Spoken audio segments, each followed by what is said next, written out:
All right. Let me see if there's any further testimony that Ms. Barr wants to introduce to address anything that you've said. So hold on.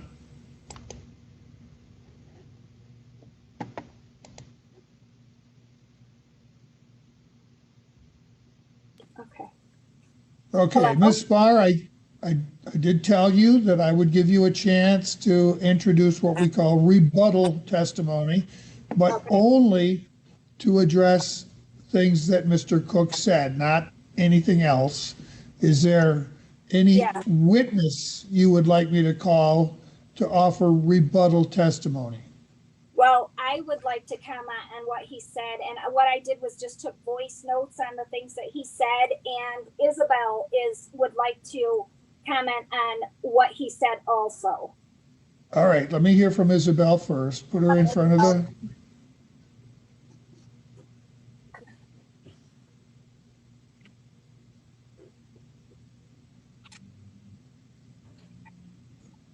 All right. Hi, Isabelle. Hi. So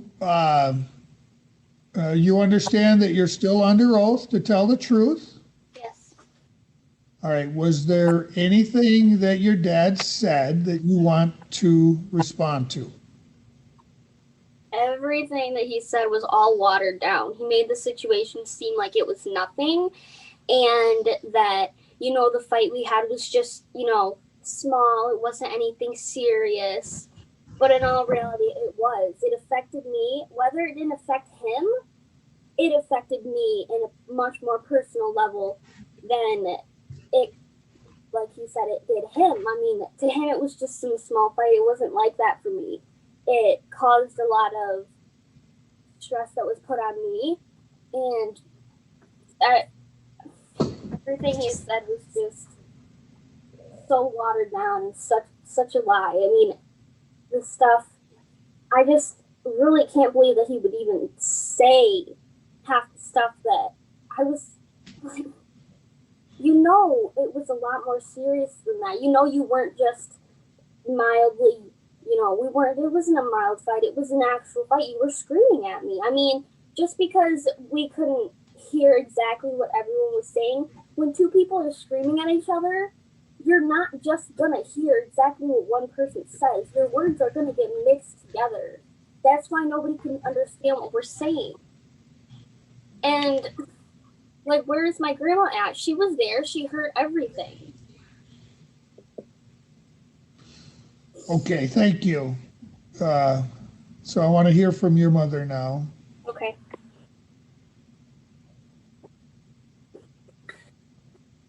Okay, Your Honor, I just want to say that both Chloe and Isabelle are very honest little girls.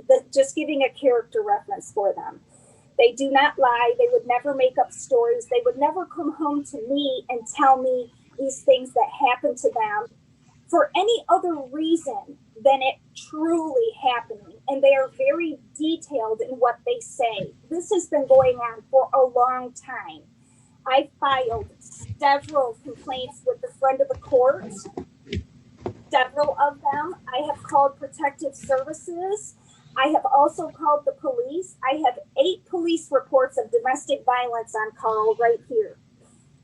This is an ongoing pattern. His use of metabolic steroids has made his personality worse. I have watched him with my own 2 eyes do metabolic steroids. I have watched him.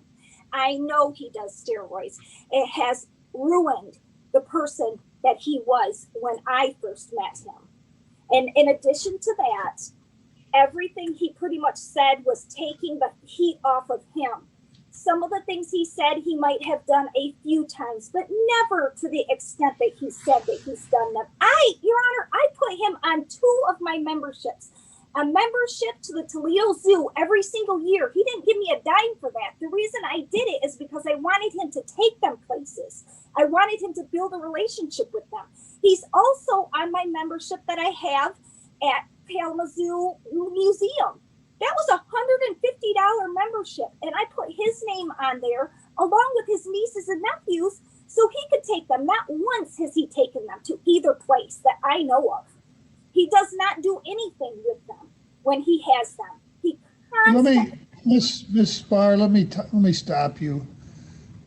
You're only supposed to be addressing things that Mr. Cook said. Okay. I don't want you to go beyond that. Okay. One of the things that he said to them was about us being Jehovah's Witnesses. Your Honor, he's condemning me for being a Jehovah's Witness. He's not condemning me for being a drug addict and an alcoholic like him. He's condemning me for something that's good. My children are who they are today because of Bible principles, because we live our lives using Bible principles. They're very well informed of what the scriptures say about all these different things. Okay, he's condemning me for that. And another thing I want to say, Isabelle would never say to me that he balled up his fist the way that he did and made her flinch.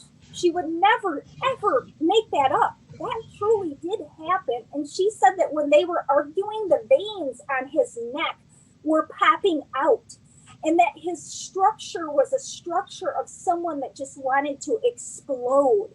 And she also said that when they were getting ready to leave his house, I don't know if it was the first time or the second time, that his mom was so scared at watching his behavior with the girls that she was trying to get into the car and leave them.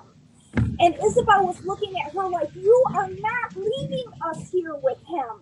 We are going with you. She said his mom was trying to get away. She was so scared she didn't even have words to say. Where is she today?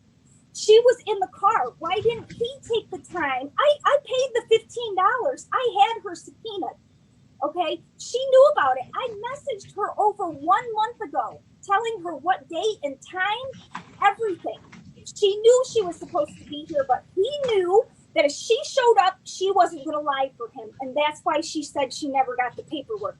She was in the car. She was there. She should be his key witness. He didn't call her in on purpose because he knew he was done.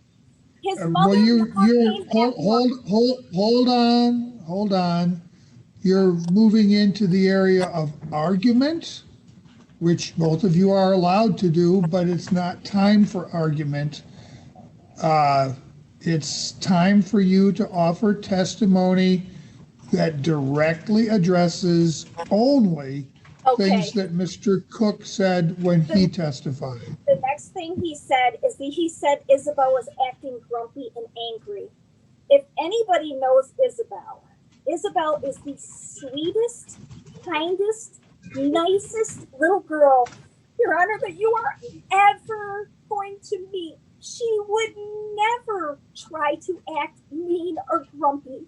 Never, especially to him. She's scared of him. She would never act like this. But she was determined he was not taking Chloe ever again. His you're making arguments. You're not addressing his testimony. The next thing is, he said that he was going to take them to Yogi Bear's campground. Isabelle said nothing was ever mentioned like that. He said it in mentioning that's not, it's, hold on. I don't want you to tell me what Isabelle heard or what Isabelle said. I only want to hear your firsthand testimony about what Mr. Cook said or what you observed that bears upon only what he testified to today. Your Honor, I do not lie. I'm not a pathological liar. I'm a very honest person, and I would never do this to anybody. I would never do this to anybody. Do what? Say that this is not true. I would never, ever falsely accuse somebody All right. of doing these things. I'm gonna stop you. You're launching into argument. I'll give you a chance for argument. This is my note. It says, I I would like to know what he says I've ever lied about, even one thing. I want to know. He says I'm a pathological liar. Please ask him what I have ever lied about. Ask him. All right, I will ask that question. I ask him what it was I've lied about. He knows I don't lie. Would you give me a chance? Okay.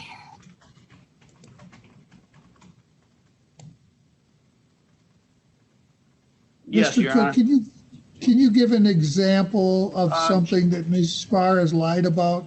100%. I'm glad she has such a question that I have irrefutable evidence of. She filed a false police report on me, said I shoved her with Chloe in her arms, and filed a police report. The cops came to her house, filed it, called me the next morning, and asked me about it. I had the whole thing videotaped. I was holding my camera the whole time. She pushed me as I was walking away, pushed me down the steps. I said, "You just pushed me. You're going to jail. I'm calling the cops." And after looking at the video, it shows the whole thing, every single thing. No, I'm not even close to her. I'm walking away, and you see me go boom, boom, boom, boom down the steps. I didn't fall, but I got pushed forward. And it didn't show her hands pushing me. So I was like, well, no big deal. I'm not going to, actually call the cops that day. I just kind of threatened her to scare her. And then instead of it going nowhere, she had the cops come to me, and she actually filed a report, which I showed the cop the video. It clearly shows I didn't touch her. She made a false police report. I filed the same kind of charge on her because I said, well, I'm filing on her because she pushed me. And then, of course, the case just gets dropped because they don't want to have a case of a. All right. That's a perfect case. That's the biggest lie you can have. All right, thank you. Your Honor, can I please just finish this? She lied so severely that she tried to put me in jail. You can't lie bigger than that. You've answered the question. Thank you. So, Ms. Barr, you asked for an example of a time when you hold on. I'm talking. You asked him for an example of one time that you lied, and he just gave an example that you falsely reported to the police that he pushed you while you had Chloe in your arms. Let me ask you, did you tell the police that? Yes, and he did push me. And in the video, it shows him take his phone. I didn't see the video, but I was there, and Isabelle was inside. Isabelle heard Whoa. Stop. That was not a lie. Stop. I did not file a false police report right here. Stop.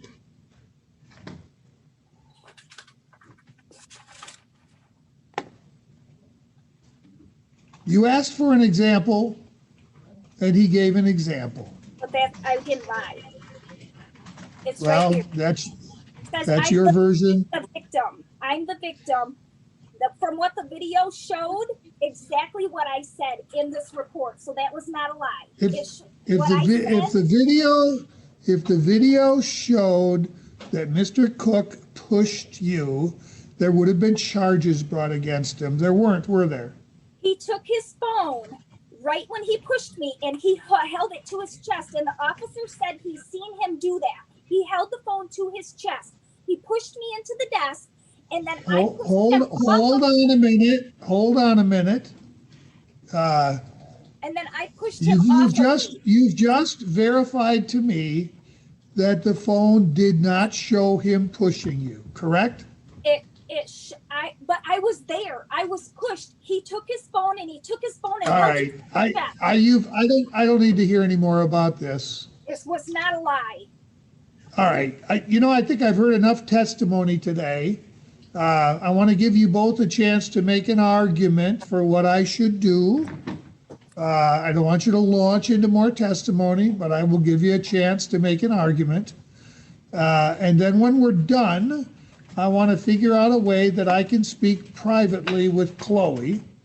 Because of COVID, I can't have her in here, which is what I would normally do. for interviewing a minor child. But if I'm going to talk to her, I want it to be where nobody else can hear except me and Chloe. Is there a place in your home where that can happen? Yes. Where would that be? We're gonna go outside and she can sit here and talk to you. Is there a way you can turn the camera so that I can see that you're outside? Yes, I can open up the shade out here on the window, and then you can see that we're standing outside, and I'll have her sit right here.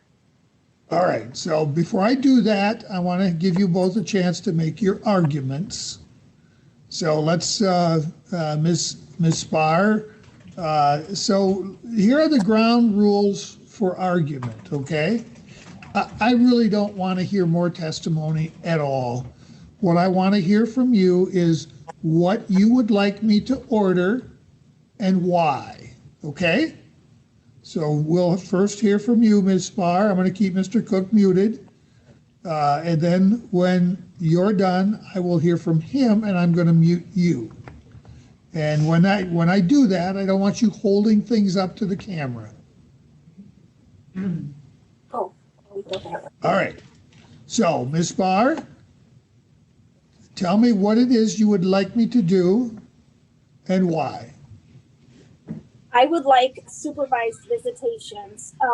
Protective Services just did an investigation in our case, and she did interview both girls on 2 different occasions, and she interviewed myself. She called me and said she did end up talking to Mr. Cook, but when she was here doing the interview, she told both myself and Isabelle, based on what Isabelle had told her. She talked to Isabelle for 2.5 hours. Based on what Isabelle told her, she said to Isabelle, Isabelle, I cannot tell you not to obey the judge. But without telling you not to obey the judge, I would not go with you. So Ms. Barr, So I think that you're giving me new information. I didn't get a chance. I don't want new information. All I want is to know what you want and why, but the why has to be based on testimony presented. Okay. So you want them to have supervised visits, and the reason you want supervised visits is because you want somebody else to see how Mr. Cook interacts with his children? I would like, the girls are going to start seeing Shannon Louder, and I would like for Shannon Louder to talk with them, and maybe she can let you know how that's going or what's happening. But I have been advised by Protective Services. They couldn't tell me not to listen to you, but that would be the best situation for the girls. They are both very scared of Carl. His behavior has progressively gotten worse over the years. He's just, you can't believe a word that he says. He waters everything down. So please, just protect my kids. Let me ask you, do you remember the name of the CPS worker that you Yes. spoke with? Her name was Ashley Plum.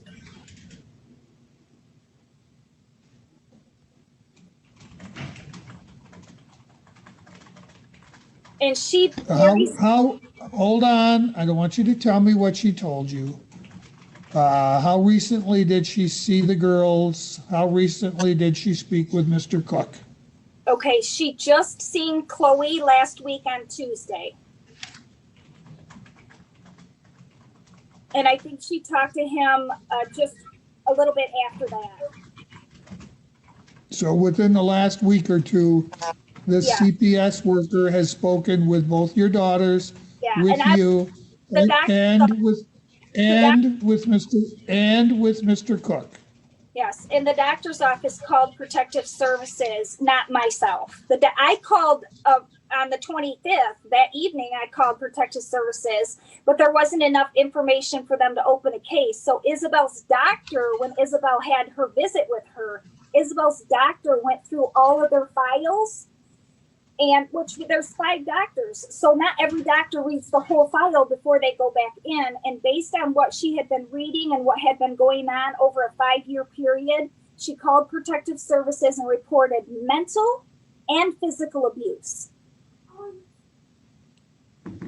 How do you know the doctor's office made a report? Because she told me that she did. I talked with Isabel's doctor, and she said to me, I don't have any other choice. Who's the doctor? They go see Dr. Wilsey. Losi? Wilsey. Spell that. I have to write it out. I think it's Wilsey. Wilsey. I just call her Wilsey.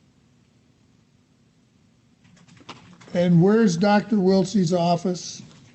There's 2 offices. There's one in Chelsea and one in Ann Arbor, and she mainly has been doing Ann Arbor, but most of our visits have been telemed visits for like the last month or last year or 9 months.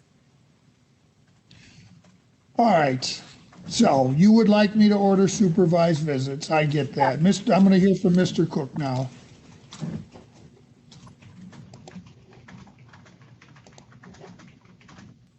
Yes, Your Honor. Mr. Cook, I think I've already heard from you what you want me to order and why.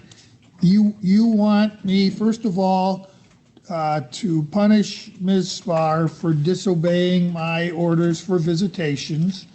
And you also want me to order Chloe to begin coming to visits again, but you want those visits expanded so that you get holidays every other weekend, 4 weeks during the summer, basically what the friend of the court handbook calls just how it's stated. I mean, sorry, Your Honor. Reasonable rights of parenting time. Correct. All right. I understand that that's what you're looking for. So I am going to close the record today. This hearing is live streamed on the internet. I'm going to turn off the live stream. I'm going to boot everybody else out except for Chloe. But I want to talk to Chloe privately. I'm not going to quiz her about things that happened. I don't do that. But I want to get her perspective on what kind of a relationship she wants with Mr. Cook and why. With that, and then I will, once I get that information, I will issue a decision. It's possible that I might hold another hearing very shortly so that I can hear directly from this CPS worker that's doing an investigation. But that will be on the record. You'll all get a chance to hear that. Mr. Cook, you had a question? Yes, can you hear me? I can. Okay. Oddly enough, this CPS worker was the same CPS worker that handled the case the first time when she did file a false police report. I mean, she had a copy of the CD. She's seen it. She knows the whole thing, the whole case. So it's just perfect that the CPS worker was the same one I had the first time. So she can collaborate everything I said. She's seen the video. She's seen me that I got pushed, and Jen never got touched. I never got close to her. She wasn't holding Chloe. And so everything she said about her not lying, she will collaborate and prove that, yeah, she was lying. All right. So it sounds like this is a witness that you believe I should hear from. And Yes, Ms. Barr, and I think Ms. Barr thinks I need to hear from this witness. So I think that's what will be good. I'll schedule another hearing very shortly. As soon as I can get it on my calendar, I will notify you. Ms. Barr, I want to tell you something. The theatrics that you go through when I'm hearing from Mr. Cook aren't helping your cause. They don't do you any good at all. When I see you behaving like that on the other side of the camera, it makes me believe all the things that Mr. Cook tells me about you. You need to control yourself, ma'am. All right, now here's what we're going to do. I'm going to close the record here, and I'm going to see if Ms. Barr can arrange the camera in a way so that I can see there's nobody else in the room, so that I can have a private conversation with Chloe. So, Mr. Cook, you'll be hearing from me. Thank you, Your Honor. Shannon, you can take us off the record. Okay.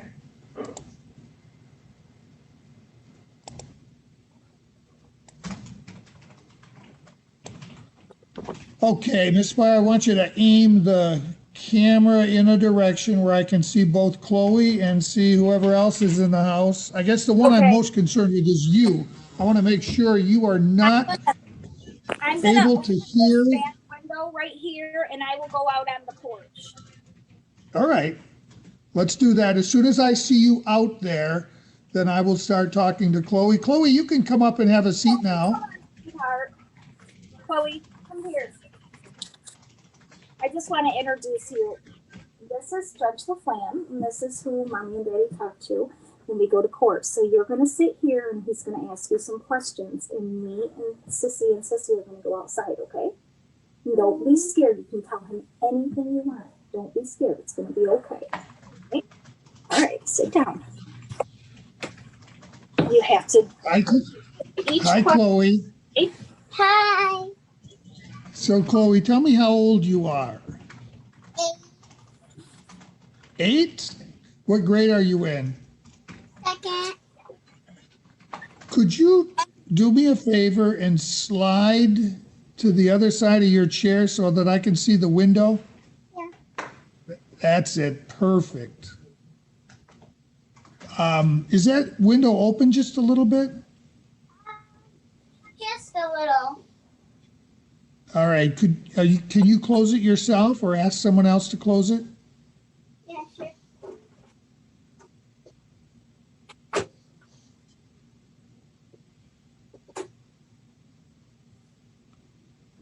All right. Now let me see. I want to make sure I see everybody out there.